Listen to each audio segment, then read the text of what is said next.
Guys আসসালামু আলাইকুম রহমতুল্লাহ। আমরা এখন যমুনা সেতুতে পার হব। সেতুর দুই সাইডে দেখুন কত সুন্দর ফুল এবং সবুজ প্রকৃতিগুলো ফুটে আছে। গ্রামীণ ট্রাভেলসে ঢাকার উদ্দেশ্যে রওনা।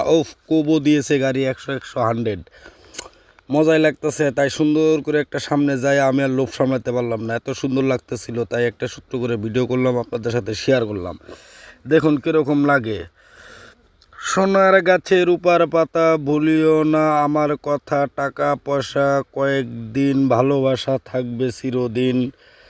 সংসার সাগরের দুঃখ রণতঙ্গে খেলা, আশা করা একমাত্র ভেলা। স্বাধীনতা অর্জনের চেয়ে স্বাধীনতা রক্ষা করা কঠিন। বিশ্রাম কাজে একটি অঙ্গ, একই সাথে গাথা, নয়নের অংশ যেন নয়নের পাতা। গাইস কেমন লাগতেছে দৃশ্যটা? যমুনা সেতু, বাংলাদেশের নামকরা প্রথম সেতু যমুনা সেতু। তার পাশে আছে কিন্তু বঙ্গবন্ধু রেল সেতু। চমৎকার, হ্যাভি এনজয়। প্রাণ থাকলে প্রাণী হয়, কিন্তু মন না থাকিলে মানুষ হয় না। এটা কি সত্যি গাইজ? গ্রস্ত হতে বিদ্য আর পর হস্তে ধন, নহে বিদ্য নহে ধন, হইলে হয় প্রয়োজন।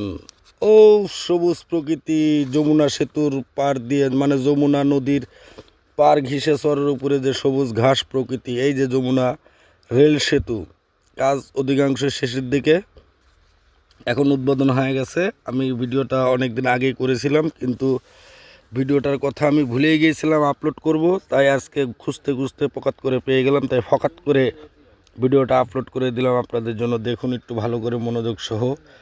আমি হলাম সাগর, তুমি হলে ঢেউ, চুপে চুপে করব প্রেম, জানবে না তো কেউ। হ্যাঁ, কাকে পারে ডিম, কোকিলে বাঁধে বাসা, চিঠির জবাব না দিলে খাও না মোর মাথা। এটা কোনো কথা? কোন কবিতায় যে কবি যে কবিতাটা লিখছে, কাকে ডিম পারে কোকিলে বাসা বাঁধে, ঠিক আছে, কোকিলের বাসাতে কাকে যায় ডিম পারে, তাহলে বলে কি ভালোবাসা না দিলে কি আর আমার মাথাকে বান্ধবী খাইবে পারবো? আরে এক বান্ধবী যাবো গা, হাজারো বান্ধবী আইব, এটাই তো নিয়ম। হ্যাঁ, বুঝে না বাঙালি। হ্যাঁ, প্রেমের অর্থ ছোট ঘর বা জ্বলন্ত সিগারেটের, আমার ভালোবাসায় তুমি টার্গেট। আহা হা, কি সুন্দর কবিতাটা লিখছে। টার্গেট করে ভালোবাসা। যে গান কানে যায় না শোনা, সে গান কোথায় নিত্য বাজে না। প্রাণের